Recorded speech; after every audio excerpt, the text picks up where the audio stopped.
যদি যদি এইটুকু জায়গা আমাদের থাকতো, তাহলে একদম নাগাল্যান্ড থেকে একটা বন্দে ভারত এক্সপ্রেস সেটা সোজা একদম এই জায়গাটা সহ সোজা একদম দিল্লি চলে যেতে পারতো বা বিহার চলে যেতে পারতো। সমস্যাটা হয়ে গেছে এই রংপুরটা থাকাতে যে কোনো ধরনের যাতায়াত এই মেঘালয়, অসম হয়ে পশ্চিমবঙ্গ হয়ে ঘুরে আসতে হয়।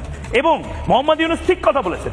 মোহাম্মদ ইউনূস যে কথাটা বলছেন যে এই মিজোরাম থেকে শুরু করে এই জায়গাটার পাশেও একটা গলার কাটা হয়ে আছে, এই জায়গাটা হচ্ছে চট্টগ্রাম। অর্থাৎ এই চট্টগ্রামটাও যেহেতু বাংলাদেশে রয়েছে, দেখুন মণিপুর, নাগাল্যান্ড, মিজোরাম, এরপরে আমরা সমুদ্রে ঢুকতে গেলে আমাদেরকে ব্যবহার করতে হয় হলদিয়া বা কলকাতা বন্দর, কারণ কলকাতার সঙ্গে এতটা সমুদ্র যুক্ত আছে। তার পাশেই হচ্ছে বাংলাদেশ, এই জায়গাটা আবার বাংলাদেশে পড়ে গেছে, সবুজ জায়গাটা বাংলাদেশ। এই সবুজ জায়গাটা যেহেতু বাংলাদেশে, এই জায়গাটা হচ্ছে চট্টগ্রাম, কক্সবাজার, টেকনাফ এলাকা। মিজোরামের সাথে যদি আমরা এইটুকু জায়গা পেয়ে যাই, তাহলে আমাদের সমুদ্রটাও আমরা পেয়ে যেতে পারি।